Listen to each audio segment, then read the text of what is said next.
ఆంధ్రప్రదేశ్లోని రైల్వే కోడూరు నియోజకవర్గ ఎమ్మెల్యే శ్రీధర్ మీద ఓ యువతి ఆరోపణలు చేసిన విషయం తెలిసిందే.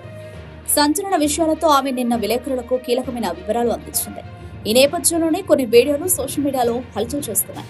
ఆ వీడియోలను జనసేన పార్టీకి అనుకూలంగా వ్యవహరించే నెటిజన్లు సోషల్ మీడియాలో సర్క్యులేట్ చేస్తున్నారు. ఆ వీడియోలో శ్రీధర్ మీద ఆరోపణలు చేసిన యువతి కనిపిస్తోంది. అందులో ఆమె వ్యక్తితో మాట్లాడుతోంది. నా దగ్గర సంచలన విషయాలున్నాయి. ఎమ్మెల్యే శ్రీధర్ కు సంబంధించిన వీడియో కూడా ఉన్నాయి. ఆ వివరాలు మీకు ఇస్తాను. మీరు వాటిని మీ పత్రికలో ప్రచురించండి, మీ ఛానల్లో ప్రసారం చేయండి అంటూ ఆ యువతి పేర్కొంది. దానిపై ఆ విలేకరి ఆమెతో చర్చలు జరిపాడు. ముందుగా మీరు ఆ వివరాలు మాకు ఇవ్వండి, ఆ వీడియోలు కూడా అందజేయండి. వాటిని చూసిన తర్వాత మేము ప్రచురించాలా, ప్రసారం చేయాలా అనే విషయాలను ఆలోచించుకుంటామని చెప్పాడు. ఈ వీడియో తెరపైకి రావడంతో జనసేన నాయకులు మరో విధంగా స్పందిస్తున్నారు. ఇదంతా కావాలని చేస్తున్న కుట్ర. డీప్ ఫేక్ వీడియోలను రూపొందించారు. ఎమ్మెల్యే శ్రీధర్ మీద లేనిపోని ఆరోపణలు చేశారు.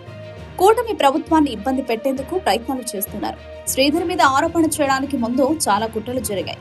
ఇందులో భాగంగానే ఈ చర్చలు జరిగాయి. ఈ వీడియో బయటకు రావడంతో కుట్రలు బయటపడుతున్నాయని జనసేన నాయకులు అంటున్నారు. జనసేన నాయకులు ఈ వీడియోను సోషల్ మీడియాలో విపరీతంగా సర్క్యులేట్ చేస్తున్నారు. ఎప్పుడైతే ఆ యువతి శ్రీధర్ మీద ఆరోపణలు చేసిందో, వీడియోను బయట పెట్టిందో అప్పుడే జనసేన నాయకులు కూడా అలర్ట్ అయ్యారు. ఆ యువతికి సంబంధించిన ఒక్కొక్క ఆధారాన్ని బయటపెట్టడం మొదలుపెట్టారు. ఆ యువతి నిన్న విలేకరుల సమావేశంలో మాట్లాడిన మాటలకు సంబంధించిన కొన్ని విషయాలు గందరగోళంగా ఉండడంతో అందులో ఉన్న అసత్యాలను జనసేన నాయకులు బయటపెడుతున్నారు. మొత్తంగా ఎమ్మెల్యే శ్రీధర్, ఆ యువతి ఎపిసోడ్ ఏపీలో రాజకీయంగా ప్రకంపనలు సృష్టిస్తోంది.